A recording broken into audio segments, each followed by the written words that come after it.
Welcome to the fourth and final game of the evening, a game called Tidal Tribe. Tidal Tribe, in a relaxing god game about terraforming, water, and farming. Um, this game was given to Twilight Winter to review. So take it away, Twilight. All right. Well, in Tidal Tribe, you play as a tribal god. You physically exist in this world. I imagine some when they think of like, well, it's essentially a god game. First thoughts might be like Black and White. I think it's the name of it. Something like that. It's Black and old. White is the one you're thinking of, yeah. Yeah, yeah. Or, We're just a like, or if you want to go even further back, Populous. populace. Yeah, yeah. Anyway, yeah, like Black and White, you're just a hand, but here you're an actual person. Unfortunately, I actually forgot what your name is. It doesn't really come up all that much. But yeah, you're a tribal god, and your job is to protect your island of people from the tidal waves coming from the ocean, and that will wreak havoc on your people's civilization. There's actually two tribes on this island, but you're primarily protecting your tribe. They're called the uh, Rom Romahai. I can't say it. Romahali or something like that. The other one is called the Blukina, but yeah, you're primarily protecting the Romahali by terraforming sand to create walls, as well as elevating the sometimes elevating the villages so that the ocean water won't destroy anything. You do this by using it's referred to as a brush. It's a circular cursor on the screen that you can change the size of using your mouse wheel, and they can be so large as pretty decent size, and but there's times where, of course, it's gonna call there's times when it call for smaller size brushes, and you can create trenches or tall plateaus or mountains from the sand, and yeah, you're primarily also going to be using this ocean water, not using the ocean water to also um, bring prosperity to your people as well. We create rivers and lakes in order to provide a plant life in order for your people to survive. And this your people are going to be wanting various fruits and food in order to in order to be prosperous. And you're and as I say, you're a physical person in this world, and your character can fly, walk or run or fly as well, and you can go just about anywhere you want, and nothing's going to stop you. And you're going to be spending most of your time up in the air and um, shaping everything to however you want it. And so and you have other not necessarily abilities, but you have methods of improving your abilities via how much plant life you manage to grow and whatnot. And You can level up various abilities to provide more food for your people, like bananas, watermelons, and such. Each of those have got their own little level system, going up to level 5, and there's a whole lot to this game. I was saying earlier before the show started, if you like numbers, you're gonna like this game because there is like charts and graphs for just about everything in this game. You got charts and graphs for your people's happiness and wealth, their hygiene, how much fun they're having, their thirst, how well their shelter's doing, how in awe at your miracles and powers they are, and there's a lot going on here. There's even a graph for each individual character on this island. Each of them has their own name and Reminds me slightly of Dwarf Fortress, although Dwarf Fortress is much weirder about parts of it. I haven't played Dwarf Fortress, but I think I'm getting It's definitely not for everyone, but especially since the default visual style of it is, hey, I heard you like ASCII, but like y'all have like hundreds of citizens potentially, and each of them has like a life history and shit. Yeah, I see. Yeah, there's that in here. Yeah, you look at each individual people, and they've all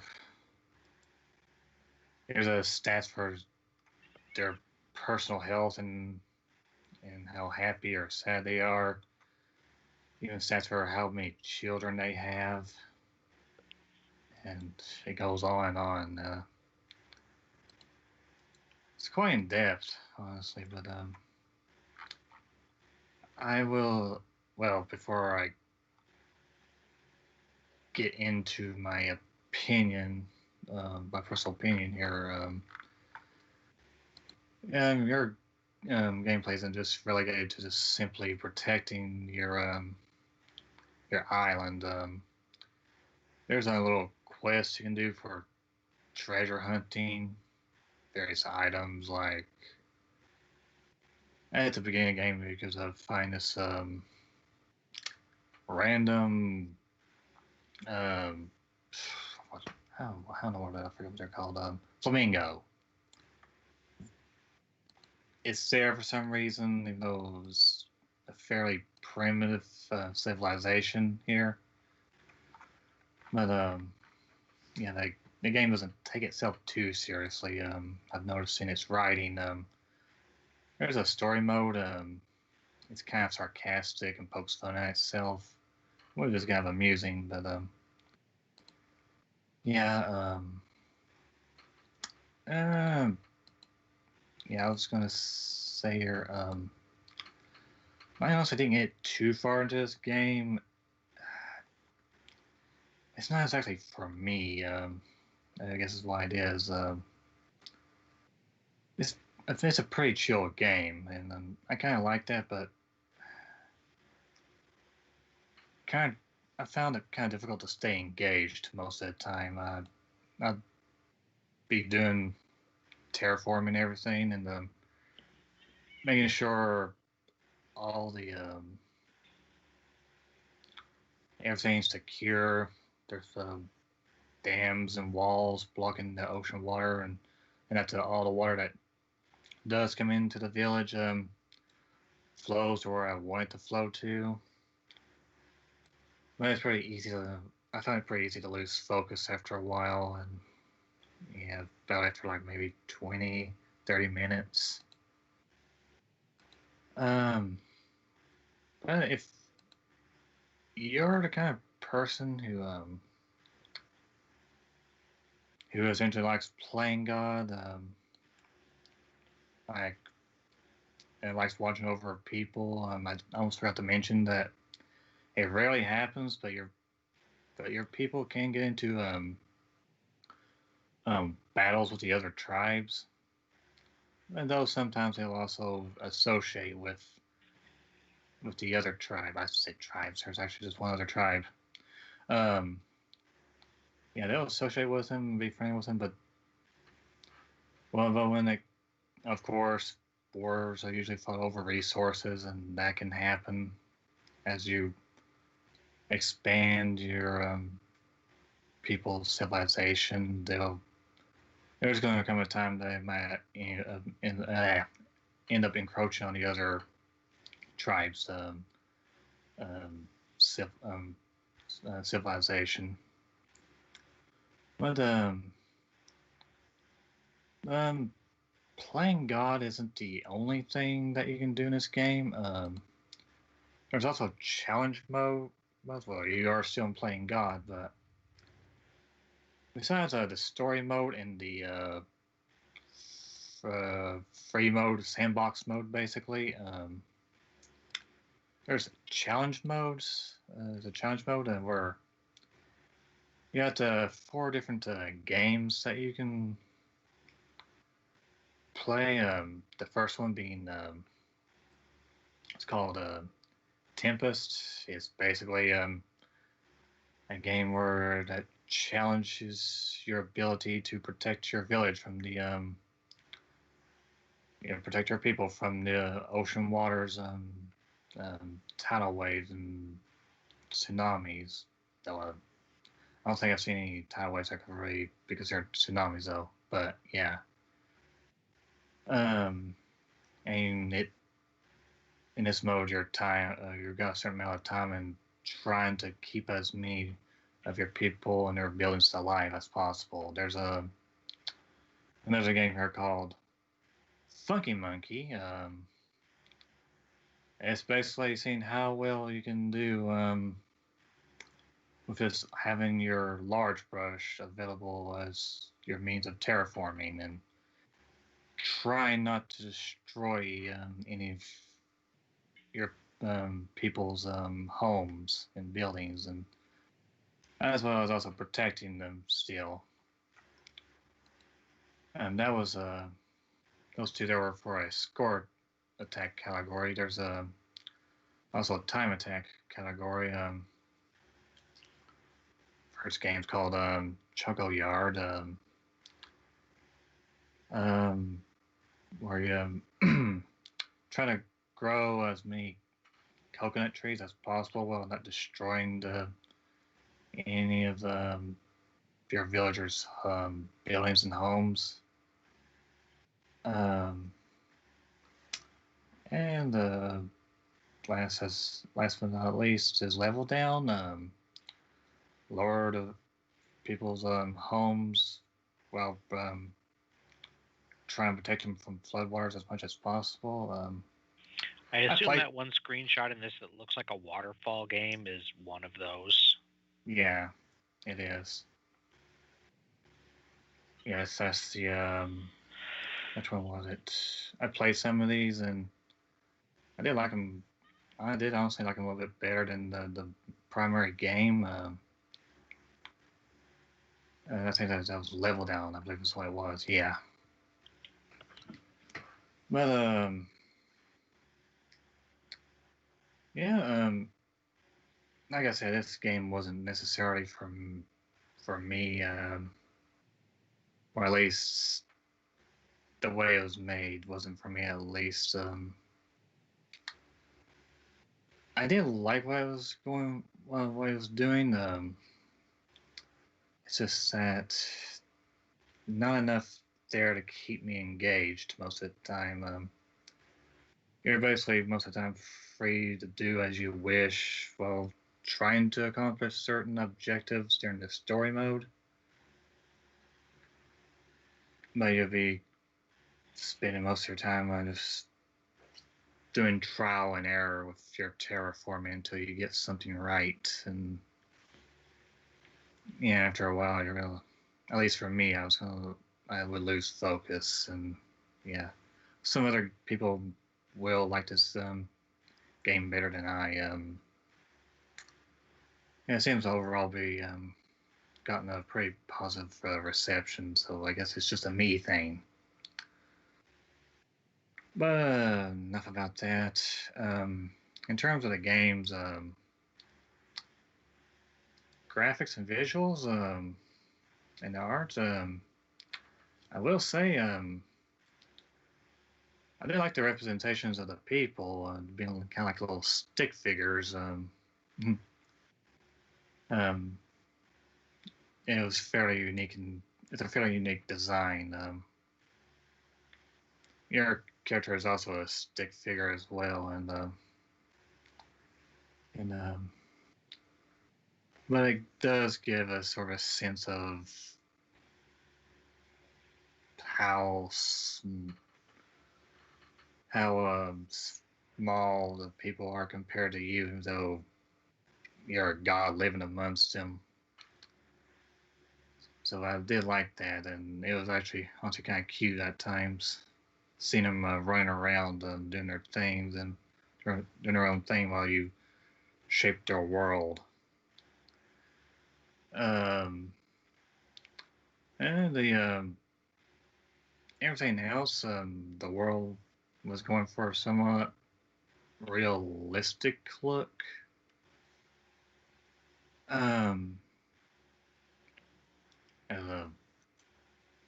didn't really clash with the designs of the characters, so that, those two blend in well. And I did kind of like how the sand almost seemed like clay at times. I don't know why. That's just me. As you reshape it to however you wish, or for where it goes and whatnot. But yeah, aesthetically, the game's actually quite pleasing on the eyes. That's the best way to describe it.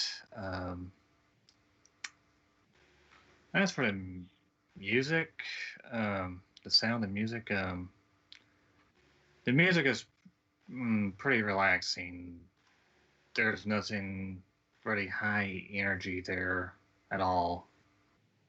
Goes along with the rather chill nature of the game.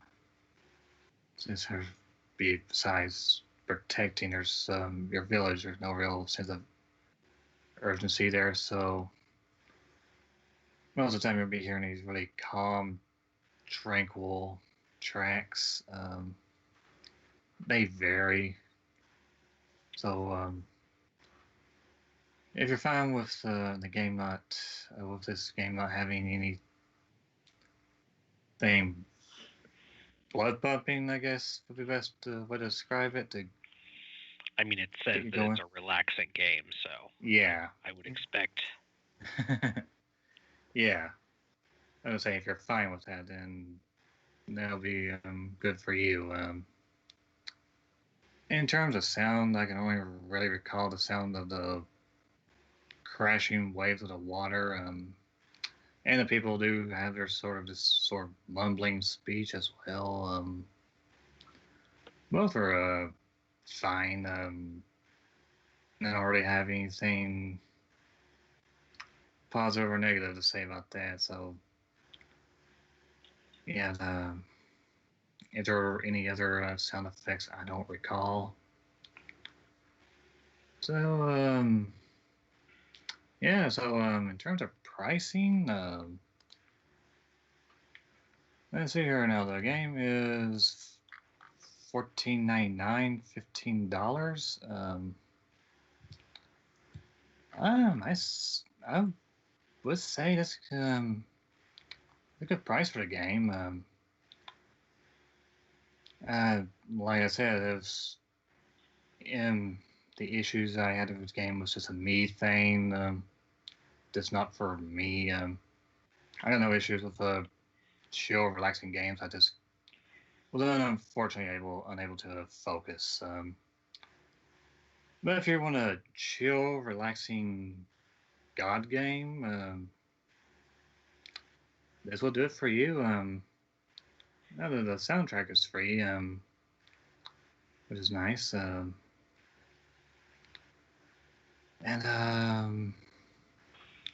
Yeah, that's it for me. All right then. So yeah, that'll about do it for Title Tribe, and indeed the review session. So the week ahead, coming up on Wednesday, September 2nd, it is the return of former member of the troupe, Nakatalele, as we'll be talking about his Tofu Topple game, which is a match 3 puzzle game in the vein of Magical Drop. I think we talked about this when it was in a very early stage. We had him on last. Like, that was more about Tofu Tower. I remember, like, it's been a few years since we last profiled.